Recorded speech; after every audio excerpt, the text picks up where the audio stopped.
Captain Park stood on the bridge of the UEN horizon's edge and watched the light die. One moment the beacon was there, a bright point on the navigation screen, broadcasting its signal across 1,000 light years. The next moment it was gone, just like that. No warning, no explosion, nothing. "Doctor," he said quietly, "tell me that was a malfunction." Looked up from her console.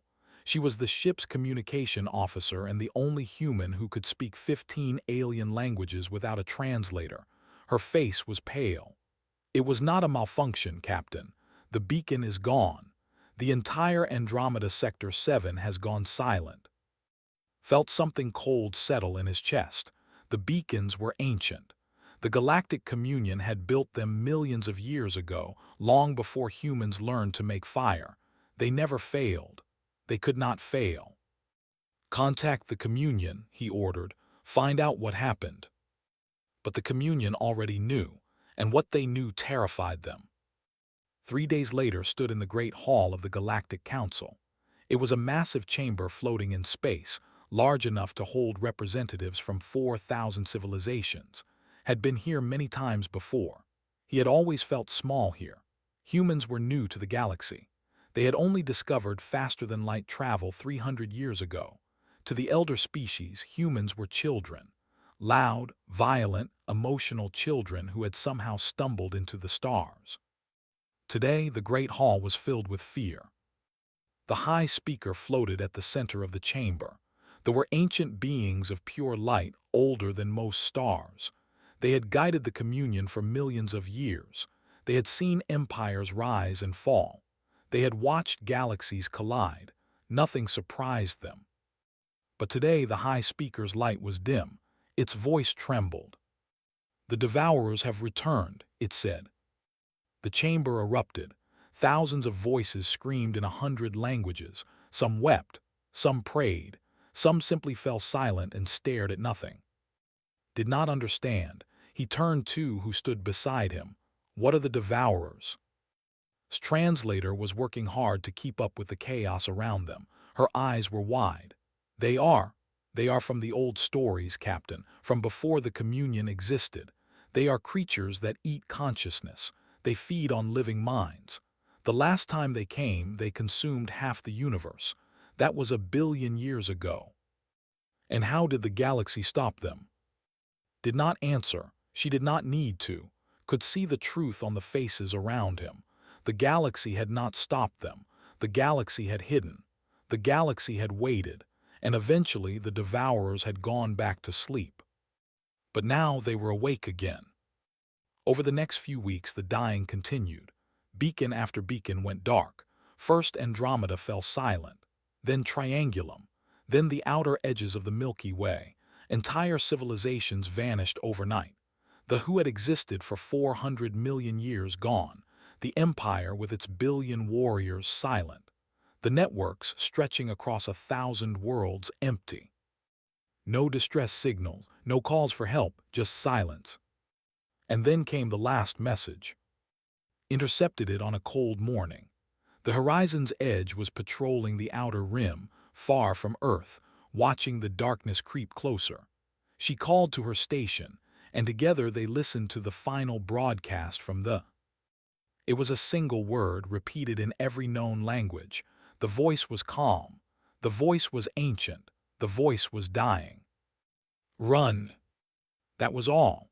Then the oldest in species in existence were gone forever. Returned to the Great Council. He had a proposal. He had a plan. He stood before the assembly of 4,000 civilizations and spoke. "Send scouts," he said. "Let us find these Devourers. Let us learn their weakness. Let us fight." The council laughed. The high speaker drifted toward him. Its light was almost gone now. "Little human," it said gently, "you do not understand. The Devourers cannot be fought. They are not an enemy. They are an ending. They have always existed. They will always exist. When they are hungry, they eat. When they are full, they sleep. This is how the universe works." "Then what do we do?" demanded. "We accept," the high speaker said. "We make peace with what is coming. We die with dignity." Stared at the ancient being. He thought of Earth. He thought of the cities, the forests, the oceans. He thought of his mother who still lived in a small town outside Seoul. He thought of the children playing in the streets, unaware that something in the darkness was coming to eat their minds. "No," he said. The council fell silent. "No," repeated. "I will not accept. Humanity will not accept. You have given up. You have decided to die quietly, but that is not who we are. We are human. We fight. We rage. We burn. And if we must die, we will die screaming with our hands around our enemy's throat." The high speaker looked at him for a long moment. Then it spoke, and its voice was filled with something that might have been pity. "Then you will die alone, little human, and you will die for nothing." Smiled, it was not a kind smile. "Maybe, but we will die on our feet." He left the Great Council that day and never returned. Back on Earth, Admiral Minu received report.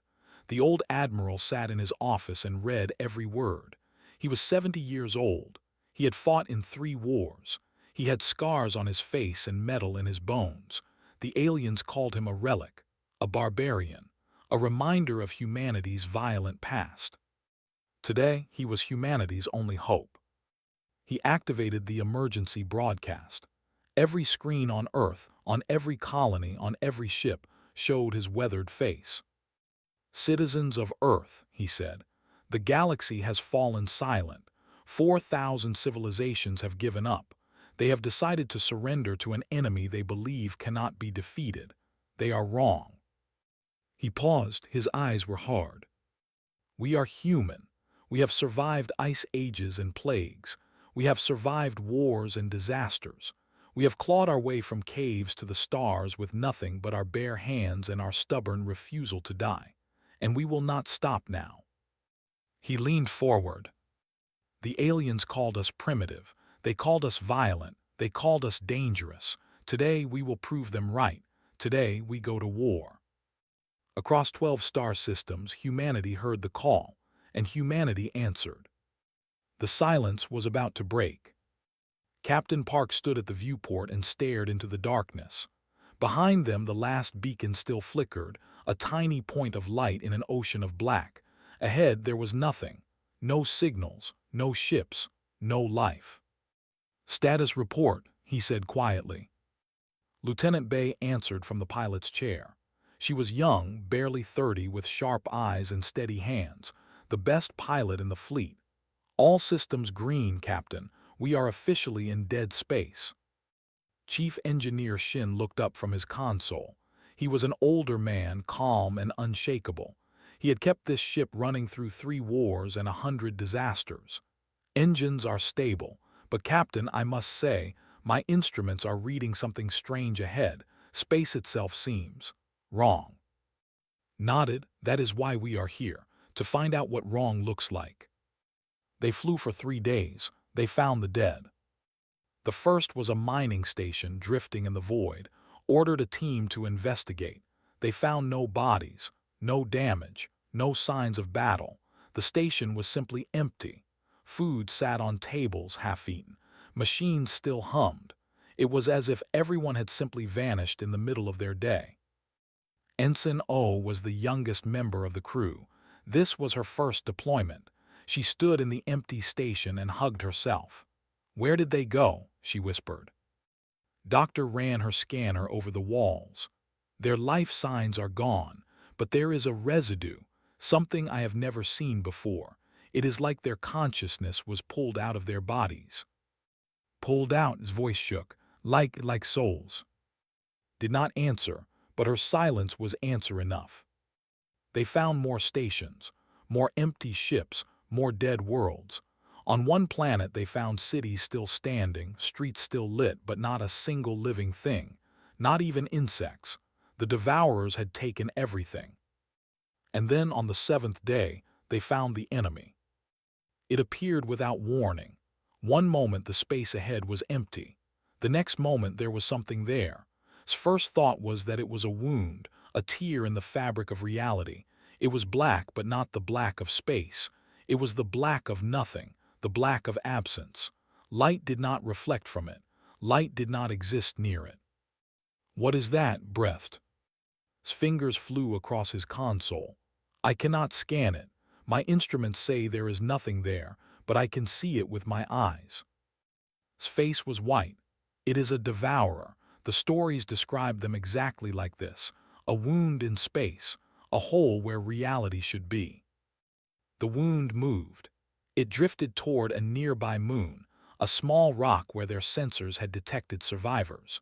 Refugees from a destroyed world, hiding in underground bunkers. "There are 2 million people on that moon," said. "We have to help them." Did not hesitate. "All fighters launch, we engage the enemy." Was the first one in her cockpit. Her fighter screamed out of the hangar, followed by 12 more. They raced toward the wound, weapons hot. "Firing missiles," announced. A dozen warheads streaked through the void. They hit the devourer dead center. They passed through. They did not explode. They did not impact. They simply passed through as if the creature was not there. "Switching to beam weapons," said. Her voice was tight. The energy beams hit the devourer. They did nothing. The wound did not even acknowledge the attack. And then it reached the moon. Dark tendrils extended from the wound. They were not solid. They were not energy. They were something else, something older. They touched the surface of the moon and they reached down into the bunkers below. On the horizon's edge watched her scanner. 2 million life signs. 2 million minds burning bright on her screen. Then they began to disappear. Not slowly, not one by one. They vanished in waves. 100,000 gone, 200,000, 500,000, 1 million. "They are being eaten," whispered. "Their consciousness is being consumed." Was crying, "We have to do something." But there was nothing to do. The fighters' weapons did nothing. The ship's cannons did nothing. They could only watch as 2 million people were devoured. And then's fighter was hit. She had flown too close. A tendril of darkness caught her wing. Her ship spun out of control, tumbling toward the wound. She fought the controls, but it was hopeless. She was going to crash into the devourer itself. "Eject," shouted into the comm. "Eject now." "Negative," said through gritted teeth. "If I eject, I die in the void. If I crash, maybe I take this thing with me." She did not eject. Her damaged fighter slammed into the surface of the devourer at full speed. And the wound flinched. Saw it clearly. The impossible, ancient, godlike creature actually recoiled.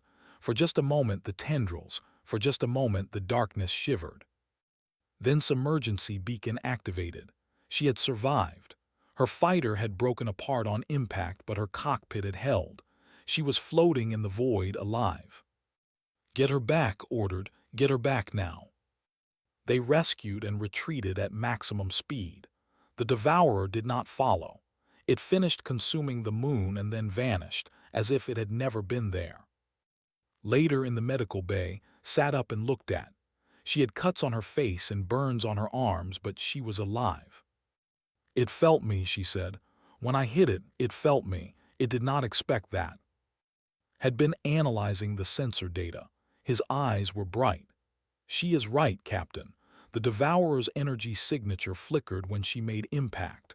Physical matter at high velocity actually hurt it." "But our missiles passed right through," said. "Our missiles are designed to detonate on contact," explained. "They are programmed to recognize solid targets. The devourer is not solid, but's fighter was not looking for a target. It just hit. Raw mass, raw speed, raw impact." "Understood. The elder species use elegant weapons, energy beams, smart missiles, precision tools. They never tried anything as crude as simply ramming the enemy." "Because they are civilized," said. "They would never think to do something so primitive." Smiled. It was a cold smile, a human smile. "But we would." He turned to send a message to Earth. "Highest priority. Tell Admiral what we have learned." Nodded. "What should I tell him, Captain?" Looked out the viewport, at the darkness where the devourer had been. "Tell him they can bleed. Tell him to prepare everything. And tell him," he paused, "tell him humanity is going to war." The message raced across the stars, and on Earth an old admiral read it twice. Then he began to build weapons that had been forbidden for 1,000 years. The Devourers had fed on 4,000 civilizations. They had never met resistance. They had never felt pain. They were about to learn what humanity could do when it was angry. In the shipyards above Mars, workers labored day and night. They did not rest. They did not complain. They knew what was coming. They had seen the images from the dead worlds. They had heard the silence spreading across the stars. Admiral Menu stood on the observation deck and watched the ships take shape. They were not elegant. They were not beautiful. They were brutal machines of war, designed for one purpose, to hurt things that should not exist. Dr. Song walked up beside him. She was the head of weapons research, a quiet woman with tired eyes who had not slept in weeks. In her hands, she held a tablet showing the designs for Project Wrath. "The first batch is ready," she said. "Kinetic impactors, antimatter warheads, asteroid bombs, things we swore we would never build." Minu nodded. "The Galaxy banned these weapons 1,000,000 years ago. They said they were too dangerous, too destructive." "They were right," said. "These weapons can crack planets. They can kill stars. They are the most terrible things humanity has ever created." Minu looked at her. His old eyes were hard. "Good." Meanwhile, on the other side of the galaxy, Ambassador was fighting a different kind of war. She traveled from world to world in a small ship, visiting the survivors. Most civilizations had given up. They sat in their homes and waited for the end. They did not want to hear her message. But some listened. She found warriors hiding their weapons that had once been the greatest fighters in the galaxy. 1,000 years ago, the Galactic Communion had forced them to become peaceful. They had buried their swords and forgotten their battle songs, but the old warriors still remembered. "You want us to fight?" the elder asked. He was massive, covered in scars from wars long past. "We were told fighting was wrong. We were told violence was the disease of lesser species." Looked him in the eye. "The ones who told you that are dead now. They died peacefully, quietly, without raising a hand. Is that what you want?" The elder was silent for a long moment. Then he smiled. It was a terrible smile full of teeth. "No," he said, "that is not what I want." They dug up their weapons that night. On the stations found engineers and builders. They had never fought anyone. They created things. Construction drones, mining robots, automated factories. They did not know how to make war. "But you know how to make things that move fast and hit hard," said. "Your drones can be weapons. Your factories can build missiles. Your minds can design destruction." The chief engineer looked uncomfortable. "We have never killed anything." "Then learn," said, "or die without trying." They began redesigning their drones that day. And on a dying station found the children. The elder had accepted death. They floated in silence, waiting for the end. But the young ones, the ones who had barely lived 1,000 years, they burned with something the elders had forgotten. "We do not want to die like this," a young said. Its light was bright with anger. "We want to matter, we want to fight." "Then come with me," said. "Humanity will teach you how." A coalition formed. It was small. It was desperate, but it was willing. Back on Earth, General was developing new tactics. He was a ground forces commander, a man who had spent his life fighting in mud and blood. He did not care about elegant solutions. He cared about winning. "The Devourers ignore our drones until impact," he explained to his officers. "They only target living minds, so we use that. We send waves of unmanned weapons first, missiles, bombs, ramming ships. We hit them before they know we are there." "And when they figure it out?" an officer asked. Smiled grimly.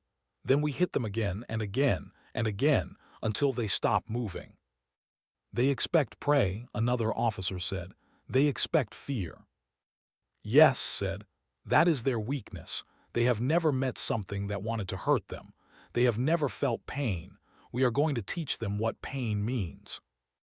The training was brutal. Soldiers learned to fight in ways that had been forbidden for centuries. They learned to strap bombs to their ships and fly into enemy vessels. They learned to turn asteroids into weapons. They learned that survival was not the goal, victory was. And then the Devourers came to Saul. It appeared near Neptune, a wound in space drifting toward the inner planets, toward Earth, toward humanity's home. Admiral Menu gave the order. Every ship humanity had launched into space, every weapon they had built, every ally they had gathered, they all moved toward Neptune. The Devourer noticed them. Perhaps it was amused, perhaps it was hungry, it did not slow down. Lieutenant Bay led the first wave. Her new ship was called the Burning Star, and it was designed for one purpose, to hurt things. Behind her flew 100 pilots, all volunteers, all knowing they might not come back. "All units, this is Bay," she said into her comm.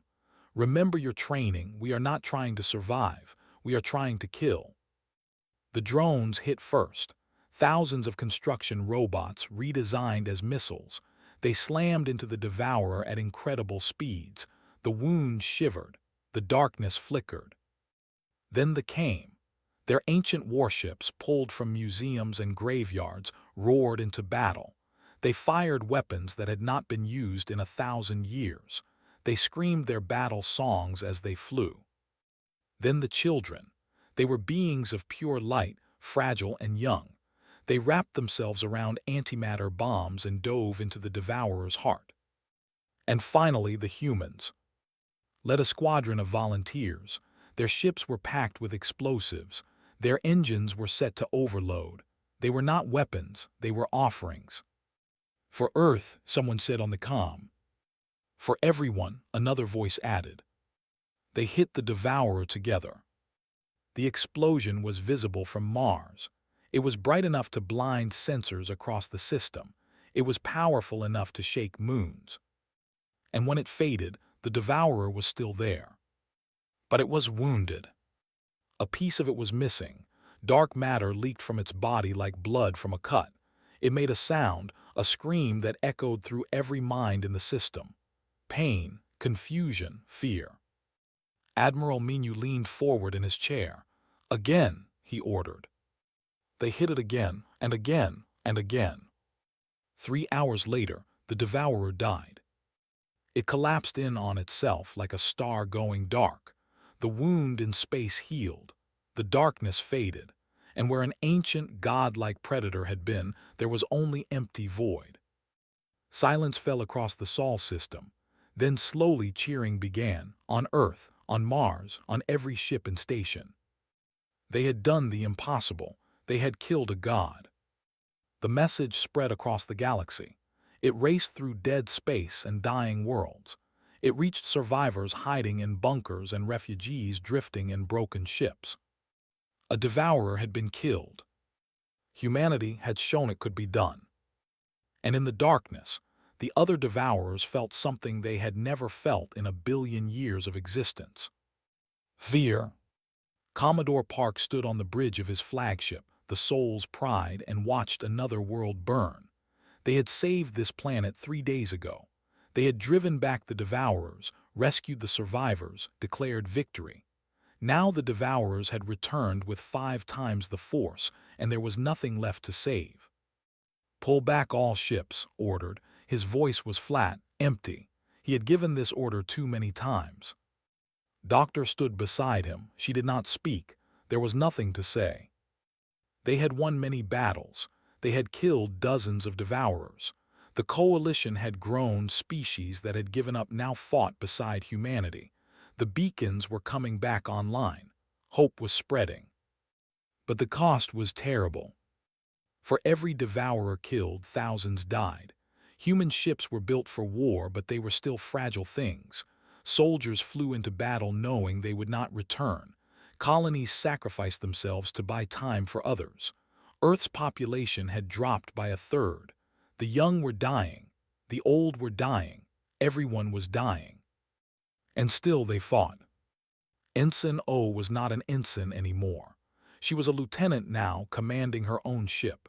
She had watched her mentor, Han, die 6 months ago, holding a defensive position so a refugee convoy could escape, had smiled at the end. She had said, "Make it matter." Was trying. General was fighting on the ground. The Devourers had learned to send tendrils into planets, to harvest life directly from the surface. Led soldiers against shadows, fighting things that could not be shot but could be hurt if you hit them hard enough. His troops used explosives strapped to their bodies. They used vehicles as weapons. They used their bare hands when nothing else worked. "We are animals," told his soldiers. "That is what the galaxy thought of us." They were right, but animals survive, animals fight, animals bite back. His soldiers believed him. They died believing him. Then the Devourers came for Earth. Not one, not five, not a dozen. 100 Devourers moved toward Sol's system, more than humanity had ever seen in one place. They came from every direction, a wave of darkness that blocked out the stars. Admiral Minu looked at the tactical display and understood. This was the end. The Devourers had decided that humanity was too dangerous to ignore. They were going to harvest Earth and end the resistance forever. "How long do we have?" he asked. 12 hours, his tactical officer said, "maybe less." Minu nodded. He had known this day would come. He had prepared for it. He opened a channel to Commodore Park. "The enemy is coming for Earth. I need you to take the strike fleet and go to the mall." Stared at the screen. "Sir, if I leave, you will not have enough ships to defend Earth." "I know. You will die." "I know." Silence stretched between them. Had served under Minu for 20 years. He had learned everything from this man, and now he was being asked to leave him to die. "Sir." Minu's voice was gentle. "We cannot kill all of them. There are too many. But the Elder told us about the Maw, the place where they are born. If you destroy it, they cannot make more of themselves. This war ends." "And Earth." Minu smiled. It was a tired smile, an old man's smile. "Earth will be fine. We will hold them as long as we can, long enough for you to finish this." Wanted to argue. He wanted to stay and fight beside his admiral, but he understood. Sometimes victory meant leaving. Sometimes love meant letting go. "Yes, sir," he said. "I will not fail." "I know you will not." Minu reached out and touched the screen as if he could touch through the stars. "Make it count, son." The channel closed. Gathered his fleet, 30 ships, the best they had left, plus warriors and engineers and children burning with desperate light. They turned away from Earth and flew toward the Maw. Behind them, the battle for Earth began. The Devourers hit the Sol system like a wave of darkness. 100 wounds in space, tearing through reality, reaching for the blue planet at the system's heart. Minu's fleet met them at Neptune's orbit. 300 ships against 100 gods. It was not a fair fight. "All ships engage," Minu ordered. "Make them pay for every inch." The battle was chaos. Ships exploded. Devourers died. Soldiers screamed into the void as their minds were consumed. The darkness was everywhere, reaching, grasping, hungry. Lieutenant Bay flew through the heart of it. Her burning star had been rebuilt 4 times, each version more deadly than the last.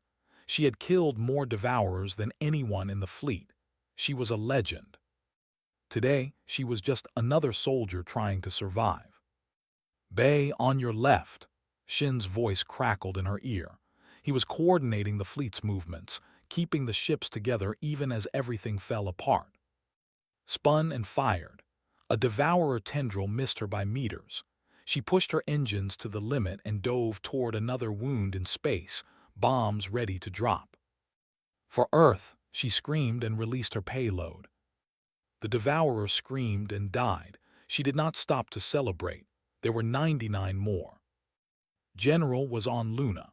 The Devourers had landed tendrils on the moon's surface, trying to harvest the military bases there. Led his soldiers against them in the gray dust. "Push them back," he roared. They cannot have this ground. His soldiers fought with everything they had. When their guns ran empty, they used knives. When their knives broke, they used their fists. They punched darkness. They kicked shadows. They died standing up. Took a tendril through his chest. He felt his consciousness beginning to fade, felt something ancient and hungry pulling at his mind. He smiled. "Not yet," he whispered. He triggered the bomb on his belt. The explosion killed him. It killed the devourer touching him. It saved 100 soldiers who would fight for another hour. The battle lasted 12 hours, then 13, then 14. Minyu sat in his command chair, bleeding from a wound in his side. His flagship, the Soul's Fury, was burning. Half his crew was dead, but the Earth was still there, blue and bright behind him. "Admiral's voice came through the comm. "We have lost 60% of the fleet. The devourers are breaking through. We cannot hold much longer." Minyu looked at the tactical display. 12 devourers were heading directly for Earth. No ships left to stop them. "Engine status?" he asked. "We can move, but sir, the ship is falling apart." "Can we reach full speed?" A pause. "Understood. Yes, sir." Minyu opened a channel to every surviving ship. "All vessels capable of movement, form up on my position. We are going to ram the largest devourer." No one argued. No one asked questions. 20 ships moved to follow him. Minyu thought of his family, his wife who had died 20 years ago, his children who had grown up without him, his who would never know his name. He thought of Earth, the mountains, the oceans, the cities full of people who would never understand what had been sacrificed for them. He thought of flying toward the maw, carrying humanity's last hope. "All hands," he said, "it has been an honor." The Soul's Fury accelerated. 20 ships followed. They reached near light speed in seconds, burning through their engines, burning through their hulls, burning through everything. The largest devourer saw them coming. It tried to move, too slow. The impact was the thing the solar system had ever seen. When the light faded, the devourer was gone. Admiral Minyu was gone. 20 ships and their crews were gone. But Earth was still there. The remaining devourers, confused and wounded, pulled back. They retreated to regroup, to understand what had happened. They had never lost so many of their kind. They had never felt such pain. And somewhere in the darkness, Commodore Park's fleet flew on toward the maw. The Admiral's sacrifice had bought them time. Now they had to make it count. Commodore Park stood at the viewport and stared at the heart of darkness. It was a black hole, massive and ancient, surrounded by a ring of swirling light. Around it floated hundreds of devourers, wounds in space, tears in reality, waiting in silence. This was where they were born. This was where they had slept for 1 billion years between feedings. This was the source of everything. "How many?" asked quietly. Chief Shin checked his readings. 342, more than we have ever seen in one place. Doctor looked up from her console.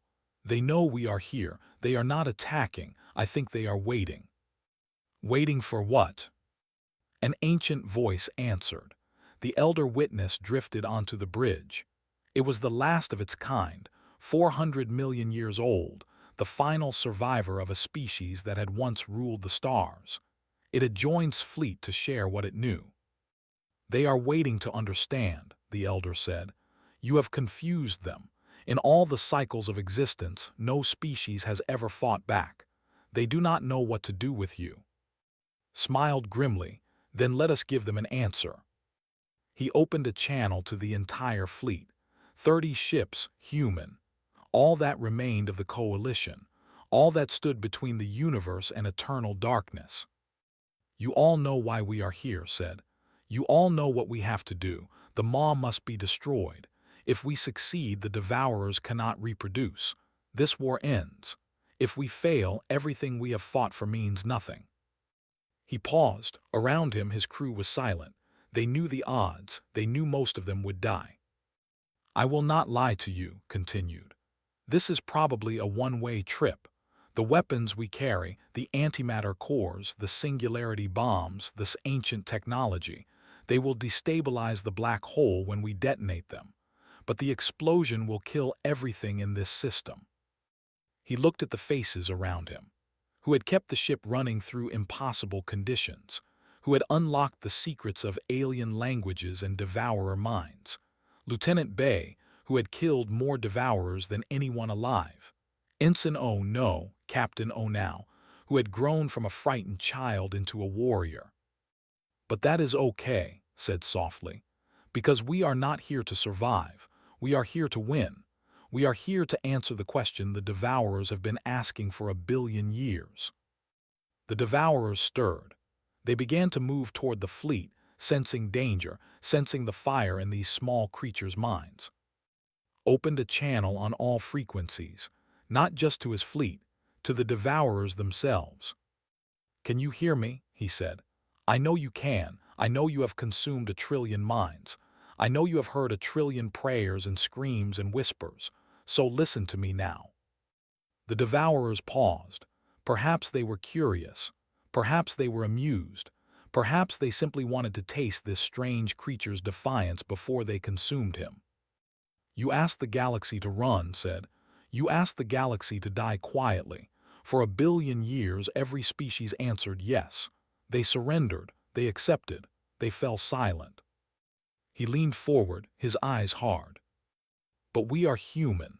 We do not run, we do not surrender, we do not forget. And we do not forgive. You asked the galaxy a question. This is our answer." He raised his hand. "All ships attack." The battle was unlike anything the universe had ever seen. 300 devourers against 30 ships, darkness against light, ancient hunger against human fury. The warships charged first, their crews singing death songs that had not been heard in 1,000 years. They crashed into the devourer line, their ships becoming missiles, their bodies becoming weapons. They died with joy on their faces and fire in their hearts. The drones followed, millions of machines, redesigned for destruction, slamming into the wounds in space with mindless determination. Each impact made the devourers bleed. Each explosion made them scream. The children flew in patterns of light, their young bodies wrapped around bombs, their ancient spirits burning bright. They had lived barely 1,000 years. They had never known war before humans came, but they had learned. They had learned that some things were worth dying for. And through it all, the human ships pushed forward. Lieutenant Bay led the assault. Her burning star was a wreck, held together by force of will and Shin's desperate repairs. She had been shot 17 times. She had crashed twice. She was bleeding from wounds she could not count. She did not stop. Almost there, she gasped into the calm. Just a little further. The maw loomed ahead, the black hole at the center of everything.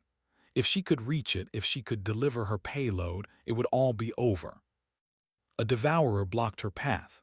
It was massive, older than stars, dark as the void between galaxies. Smiled, "Hello, ugly." She pushed her engines past their limits. The burning star screamed, metal tore, fire erupted. She hit the devourer at full speed. The impact killed her instantly, but her payload survived. The antimatter core, the singularity bombs, the ancient technology, it all fell toward the black hole, following her sacrifice into the heart of darkness. Screamed from her ship. "Keep moving," ordered, his voice cracking. "Her death means nothing if we fail."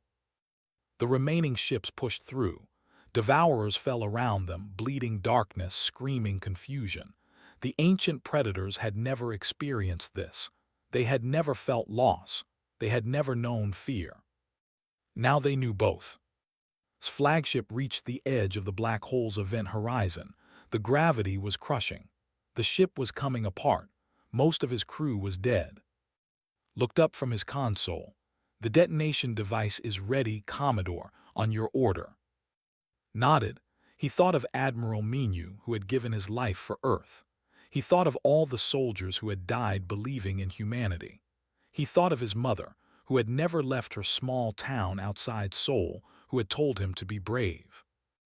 "Broadcast this," he said to everyone everywhere, the whole galaxy. Nodded, her fingers flew across her console. Spoke. "To all who can hear this, to the survivors and the refugees, to the species who gave up and the species who fought. This is Commodore Park of the United Earth Navy. The Maw is about to be destroyed. The Devourers will die with it. They asked us to surrender. They asked us to fall silent. We refused, because that is what humans do. We burn, we rage, we fight. And when we die so loudly that the universe can never forget us." He paused. "The silence is over, remember that." He pressed the button. The explosion was visible across 3 galaxies. It was brighter than a supernova, hotter than a newborn star. The black hole collapsed in on itself, twisted by forces that broke the laws of physics. The Maw was destroyed. And with it, every devourer in the system. Across the universe, the remaining devourers felt it. Their birthplace was gone. Their future was gone. They could no longer reproduce. They could no longer feed. They were dying. One by one, the wounds in space began to heal. The darkness began to fade. The devourers, ancient and terrible and hungry, were ending. Silence fell across the galaxies, but this time it was not the silence of fear. It was the silence of peace. On Earth, the survivors looked up at the stars and wept. They had lost so much, so many dead, so many gone, but they were alive, they were free. Among them was a young woman named O. She had escaped the final battle, one of only 3 ships to survive. Now she stood on Earth's surface for the first time in years, breathing real air, feeling real sun on her face. The elder witness stood beside her. It was dying, the last of its kind, fatting at last after 400 million years. "Will you record this?" asked. "Will you remember what happened here?" The elder's light was dim, but its voice was strong. "I will record everything. And this is what I will say. For 1 billion years the devourers asked one question, will you die? For 1 billion years all answered yes. Then came humanity, and humanity answered with fire and wrath." Smiled through her tears. "They answered with fire and wrath," she repeated. "I like that." The elder faded. The last of its kind gone at last, but not before passing on the story. 1 year later, Captain O stood on the bridge of a new ship, the UN Dawn's Promise. It was an exploration vessel built for discovery, not war. Around her was a crew of humans and young. The coalition had become a family. The galaxy had become a home. "Where to, Captain?" her navigator asked. Looked out at the stars. So many stars, so many worlds, so much to discover. She thought of who had given his life at the Maw. She thought of who had burned so brightly. She thought of Admiral who had shown her what sacrifice meant. She thought of all the dead, all the lost, all the silent.